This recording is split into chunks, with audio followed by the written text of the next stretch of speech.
Hey, Dad, just out of interest,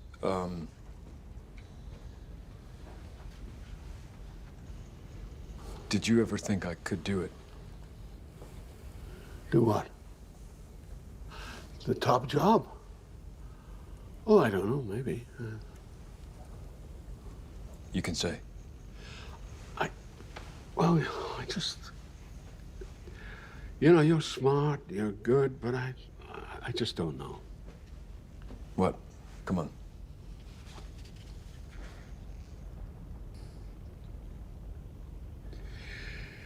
You're not a killer.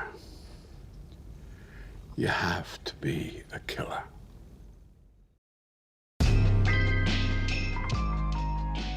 Succession es una serie original de HBO que empezó a emitirse en el año 2018. Ambientada en las altas esferas de una empresa de comunicación y entretenimiento, Succession puede recordar a esas series que muestran una imagen romántica del mundo empresarial. Ya sabéis, ficciones de ritmo incansable, con diálogos mordaces y grandes giros de guión, basados en quién podrá hacer la jugada más inteligente, sucia e inmoral para salir victorioso.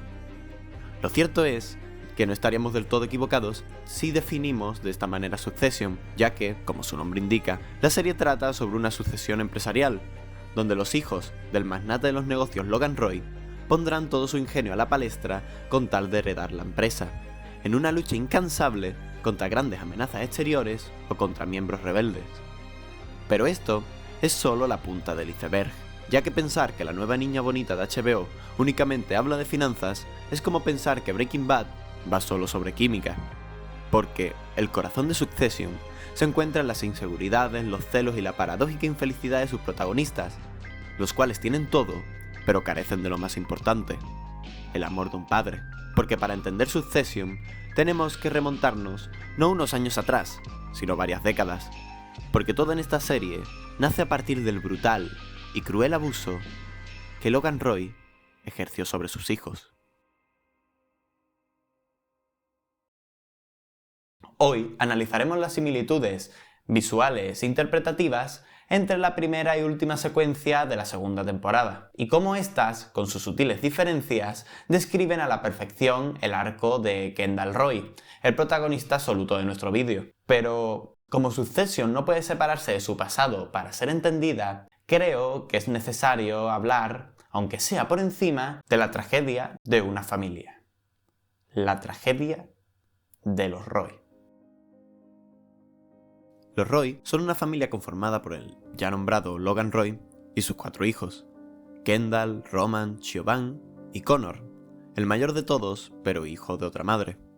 A todos, lo que les define como personajes es la reacción que tuvieron como niños ante el maltrato de su padre.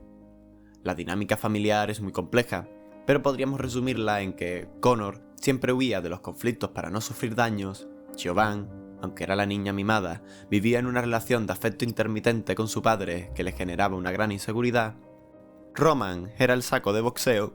Y por último, tenemos a Kendall, el único que alguna vez plantó cara a Logan, la constante piedra en el camino que nunca tuvo la fuerza suficiente como para hacer caer a su padre, aunque siempre le hiciera tropezar.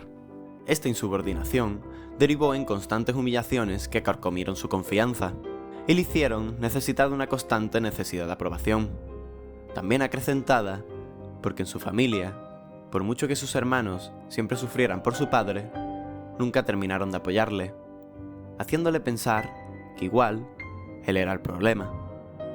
Kendall es, en definitiva, el más frágil de sus hermanos y se termina refugiando en las drogas, siendo este el único contexto en el que se siente aceptado. A lo largo de la primera temporada de la serie, Kendall intenta acabar definitivamente con su padre, estando a punto de conseguirlo, sobre todo en el episodio final, tras llegar a un acuerdo con los 2 máximos enemigos de la empresa. Pero para su desgracia, sus adicciones y la mala suerte le llevan a un accidente de coche, donde el chico que le acompañaba a comprar droga, un camarero de clase baja contratado para la boda de su hermana, termina muriendo.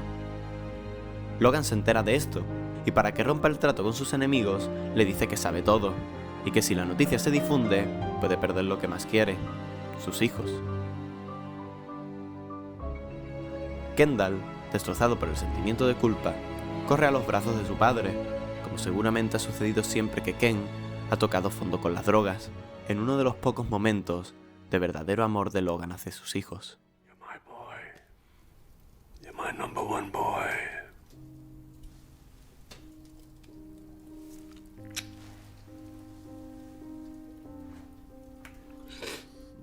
I'm sorry. No. Colin?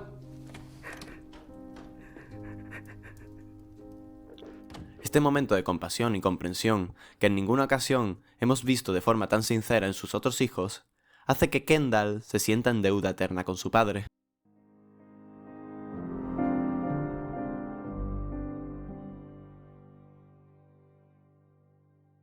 Esto nos lleva a la segunda temporada, en la que Kendall, desprovisto de ambiciones y orgullo, se convierte en el brazo ejecutor de Logan. Durante toda la temporada, cree que, ahora que finalmente ha agachado la cabeza y su padre obtiene la sumisión que tanto quería, igual puede terminar siendo el sucesor. Pero todo esto se desvanece cuando eligen a Kendall como chivo expiatorio de la empresa, formando parte de una estratagema donde asumiría la responsabilidad de unos abusos sexuales de los que él no tenía gran constancia, terminando por ello en la cárcel y sacrificándose antes que el propio Logan o antes que Tom, el esposo de Siobhan, recordemos, la niña mimada, y anteponiendo de nuevo su padre los intereses de la empresa por encima de sus propios hijos. En la charla donde Logan le comunica esto a Kendall, este le pregunta si alguna vez pudo ser el jefe, y este le confiesa que nunca podría serlo, porque no es un asesino, siendo esto una cuestión que se remonta a la misma infancia de Kendall, reprochándole que nunca tuvo lo que había que tener para imponerse ante hombres como él, que son, al fin y al cabo, los hombres que manejan los altos mandos del mundo empresarial. Todo esto hace que, finalmente, Kendall tome la decisión más importante de su vida, rebelándose ante su padre en su momento más vulnerable, tomando, esta vez sí, el rol de asesino. Vale, wow, qué intensos estos cabrones. Hay más razones que llevan a Kendall a esta decisión, y más matices en el personaje que hemos tratado de manera burda de momento. Pero esto es una cuestión que, igual, ya trataremos en otro vídeo. Con esta información, ya tenemos más que contexto suficiente para adentrarnos en Succession, para centrarnos en la transformación de Kendall Roy, de mártir a asesino. Como he dicho antes, estas secuencias relatan a la perfección el arco de Kendall. Por ello, debe de haber una gran correlación entre ellas. De hecho, son iguales. Primero, Kendall es obligado a hacer algo que no quiere hacer por culpa de su padre, y que le va a acarrear problemas que le pueden marcar de por vida. En la primera escena, no seguir el proceso de rehabilitación de drogas, al que ingresó tras el final de la primera temporada, y en la segunda, terminar en la cárcel. En ambas secuencias se lleva a cabo un largo camino en coche hacia su destino, y finalmente da una declaración que ayudará a la empresa por encima de su salud e intereses. A priori, todo es lo mismo, excepto por el final, claro. Pero, si nos fijamos, podemos ver la evolución de Kendall a través de la dirección y las actuaciones. Primero tenemos una serie de planos donde vemos a Kendall en el agua. Sus inmersiones serán un constante recuerdo del ahogamiento del chico, una especie de castigo que se autoinflige. Es curioso ver lo ostentoso del lugar del cual Ken abandona la reunión de la empresa, un yate de tamaño monstruoso que domina las aguas. No es algo que aporte mucho a lo que vamos a hablar más adelante, pero me parece un simbolismo curioso de la manera en la que Logan trata el trauma de su hijo, demostrando una dominación gracias a la riqueza sobre esa misma agua donde el chico falleció, tratando de hacer entender a su hijo que los poderosos siempre estarán por encima de los menesteres de las clases inferiores, por mucho que estos sean sus propias vidas. Bueno, vayamos ahora sí al solomillo. Si comparamos ambas escenas, lo primero que podemos percibir de la interpretación de Jemmeri Strong es la proactividad. Si bien en el episodio 1 de primera siente nervios y miedo y pregunta si puede quedarse en el centro de rehabilitación, en el último episodio enfrenta directamente su destino. Esto ya nos puede indicar que tiene un as bajo la manga, pero de primeras solo parece la evolución hacia un Kendall que es capaz de sacrificar su libertad por tal de contentar a su padre, como si se tratara de un mártir heroico. Otra pista acerca de ese as son las gafas que usa Ken.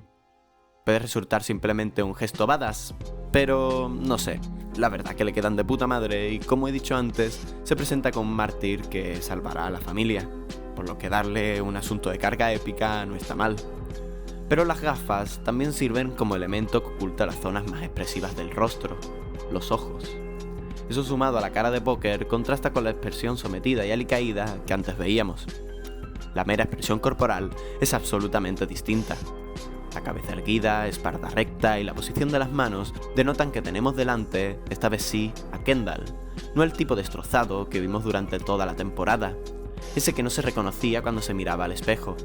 Incluso el traje, en el propio viaje de avión cambia, pasando del marrón a su clásico negro, cuando se da cuenta de la baza a explotar que tiene en el personaje de Greg, el único que tiene copias de documentos que inculpan a su padre, como conocedor de los abusos sexuales de la empresa.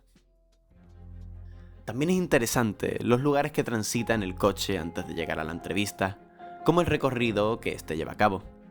Mientras vemos en el primer episodio un páramo alejado de toda la espiral empresarial que terminó destruyendo a Kendall en la primera temporada, en el último vemos de nuevo la grandiosidad de la metrópolis neoyorquina, ese viejo patio de juegos donde Kendall tantas veces salió perdedor. Estas escenas simbolizan el avance y retroceso de Kendall a través del recorrido que lleva a cabo el coche en estas localizaciones. Pero para esto igual necesitamos una pequeña explicación. En el mundo occidental, a la hora de leer, ya sea un libro o una composición visual, siempre lo hacemos de izquierda a derecha. Por lo tanto, todo lo que avance de izquierda a derecha, para nosotros, simbolizará un avance. Si nos fijamos en la primera escena, el recorrido a través de las líneas plásticas que sigue el coche es siempre hacia la izquierda, lo que nos quiere simbolizar el retroceso que lleva a cabo Kendall como persona, al someterse de esta forma ante su padre, ocultando así su naturaleza rebelde. Por mucho que ayude a la empresa, y esto puede parecer un paso adelante, tanto a la hora de recuperar la confianza y el cariño de su familia, como a la hora de volver a tener un puesto relevante en el entramado empresarial, esto no es lo que necesita en este momento una persona adicta. De hecho, la única vez que las líneas plásticas simbolizan un avance es cuando le dicen que puede reparar el error que él mismo cometió, intentando manipularle, para hacerle entender que la decisión es verdaderamente suya. Sin embargo, si nos fijamos en el recorrido que lleva a cabo el coche en la otra secuencia, vemos que las líneas plásticas siempre avanzan hacia la derecha, muestra, esta vez sí, de la evolución de Kendall como personaje. Ahora que sus acciones, aunque en el fondo creamos que son sumisas y reactivas, son atrevidas y activas, vemos por fin ese avance en el camino. Si en la anterior escena Kendall es expulsado por la fuerza de ese lugar alejado de todo, símbolo de la desconexión necesaria para su tratamiento, ahora entra con pie firme y fuerza de nuevo al mundo empresarial. Me gusta especialmente el contrapicado que tenemos de los edificios al salir del túnel. El mercado bursátil, los poderes políticos, las sucias estratagemas empresariales, todo sigue igual de imponente ante él, y que esté presentado así es un acierto, ya que tenemos que sentir en nuestras carnes el gran desafío que supone para Kendall escapar del regazo de su padre, para enfrentarse, ahora en solitario, a un gigante hostil y cruel, que no tiene compasión si se tiene que pisotear al débil. Sencillamente genial. Después de esto, tenemos más muestras de la proactividad de Kendall. Al salir del coche, sigue con las gafas y la mirada al frente, y durante toda la escena, es la cámara la que le sigue a él. Podíamos ver en la anterior escena, el inicio de la primera temporada, que era la encargada de relaciones públicas, Carolina, quien iba a recogerlo del coche como un niñito. Ella era la que dominaba el movimiento de la cámara. A partir de aquí, la actuación de Jeremy Strong se convierte en la piedra angular de la escena. En el episodio 1, vemos como Carolina lleva a Kendall por un pasillo, y ahí le explica todo el plan acerca de la falsa que debe montar. Pero ella ve que está claramente ido. Unas relaciones públicas debe cuidar hasta el mínimo detalle de la imagen de sus clientes, y al ver el estado de Kendall, propone cancelar la entrevista, aunque termina cediendo por la importancia que tenía la misma. Carolina, aunque es cierto que en este caso era bastante obvio, sabe interpretar a la perfección los gestos y el estado de las personas. Ken aprendió de esto en la anterior ocasión, y por ello decide jugar con ella. Primero, cuando la ve se quita las gafas, quiere parecer transparente, y a ver si está en interior y en algún momento se las tendría que quitar. Igual es cuestión de récord, pero se las quita justo cuando la ve. Cuando cruza el pasillo de la muerte, Kendall tiene la mirada clavada en el frente, decidido, y de nuevo manejando él el movimiento de la cámara. Pero es justo cuando Kendall ve al grupo de relaciones públicas cuando baja la mirada. En este momento recuerda cuando Carolina le desaprobó la entrevista. Si le ve demasiado decidido, puede olerse algo raro. Por ello, mira al suelo en señal de sumisión, algo que va usando durante toda la escena en la que habla con él y le explica el plan. Aquí le da la información de que su padre mirara la rueda de prensa. Obviamente esto es la guinda del pastel para el plan de Kendall, pero decide no traslucir ningún pensamiento y seguir con la mirada agachada. Más tarde, vemos en montaje paralelo a Logan y Chief, los artífices en una reunión secreta de que el elegido fuera Ken. En la anterior escena también teníamos un montaje paralelo, donde veíamos a Roman, a Chief y finalmente a Logan presenciar la entrevista. En este caso, verán la ejecución de Ken en familia. Joder, qué macabro. Una vez Kendall entra en la rueda de prensa, tiene lugar un cambio de angulación que me vuelve loco. Kendall avanza y, justo antes de llegar a la mesa, cuando más cerca está este de la lente, se lleva a cabo una angulación aberrante.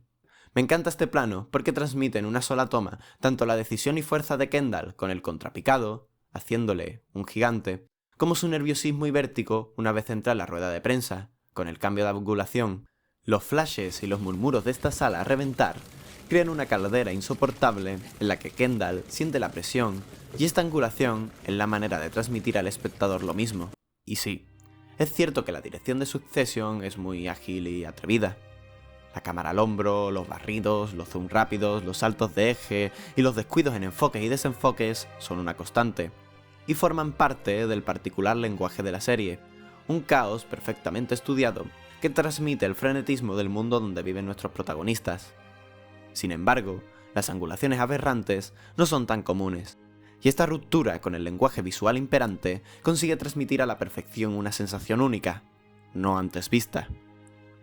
Otro recurso que me encanta son las composiciones que usa Mark Millow durante las dos escenas, porque relatan a la perfección los sentimientos de Kendall.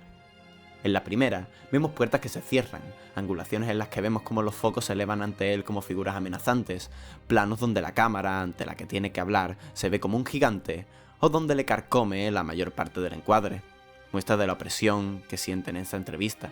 Es curioso que, aun teniendo mucho aire en el lado izquierdo del encuadre, se nota a Kendall encorsetado y sin capacidad de movimiento. Su espacio se reduce a un decorado muy pequeño y rudimentario por la situación de urgencia, y por el otro lado, el espacio disponible para la cámara es gigantesco. Esto es una muestra visual de lo que será la relación de padre e hijo durante la temporada. Mientras Kendall permanecerá en un espacio donde no se sienta a gusto para mantener una falsa, su padre, en este caso la cámara, le mira atentamente, esperando a la mínima muestra de insubordinación para atacar. Su padre, durante toda la temporada, defenderá una postura muy frágil. ¿No ser conocedor de los abusos sexuales siendo el máximo jefe de la empresa? Tan falsa como el decorado en el que se encuentra Ken, falsa que él defenderá a capa y espada. En ambas escenas se retrata la presión que siente Ken, pero mientras en la primera esta presión nace de la sensación de que si no hace bien lo que le dicen, nunca volverá a ser readmitido en la familia, en la segunda la presión aparece porque ahora él tiene el poder y debe hacer algo en consecuencia. Y es que, para expresar ambos sentimientos, a veces solo hace falta un cambio de angulación de cámara, aunque nos encontremos ante situaciones increíblemente similares. En la escena final de la segunda temporada, vemos como Kendall es angulado muchas veces en contrapicado, pero en muchos encuadres hay cabezas que ensucian el plano. Tiene el control, pero está nervioso ante las miradas. También vemos planos con infinidad de líneas plásticas que apuntan hacia él, de manera diagonal, creando una desestabilización en la imagen brutal y convirtiéndole en el centro de atención de una forma exagerada. Si me dijeras que es una comedia absurda, me lo creería. Pero justo a partir del momento en el que empieza a ejecutar su plan, y donde expone finalmente a su padre, los planos se hacen muy cerrados. Continuamos en contrapicado, pero hemos eliminado todas estas líneas visuales, ya que ahora solo se centra en una única mirada, la de su padre. Y por eso, durante un pequeño instante, mira a la cámara que antes tanto le intimidaba. Es especialmente poderoso este plano donde Ken saca sus características notas, donde tenemos un contrapicado que le endiosa, ahora que sabemos que tenía todo planeado, y que, gracias a Greg, incluso puede darle el golpe maestro a su padre. En comparación a la otra escena, Ken nunca se deshace de la composición opresiva, pero aquí lo consigue, y de qué manera, porque justo después tenemos... But I think this is the day his reign ends.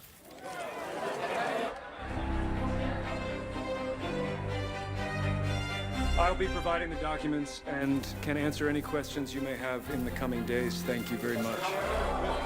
Mr. Roy, do you have anything to say to the victims of these crimes?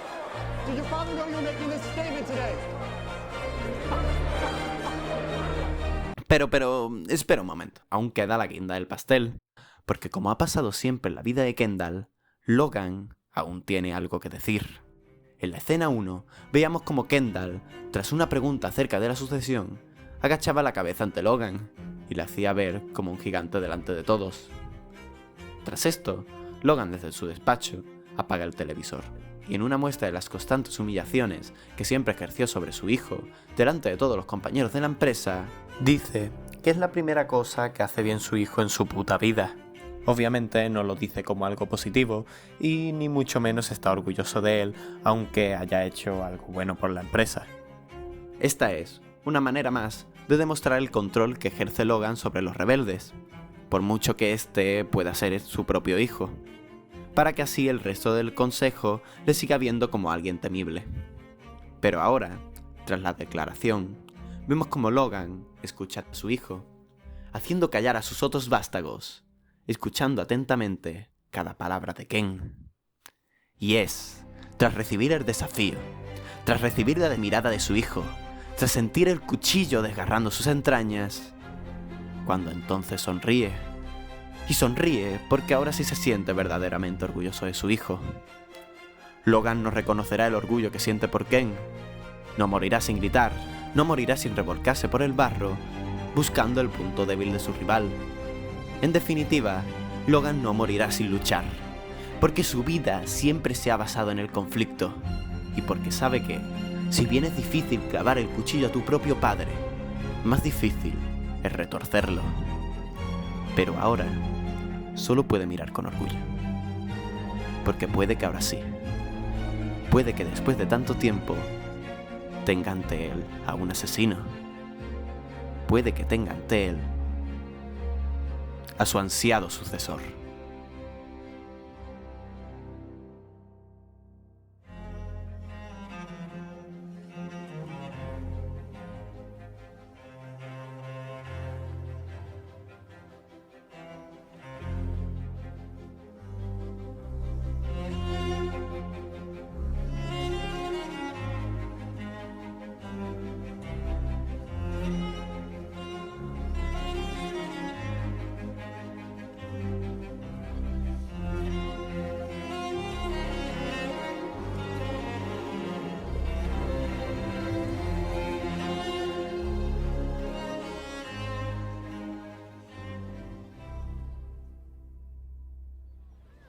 Listen, I have things to do. Do you want a deal with the devil? Well, what am I gonna do with a soul anyways?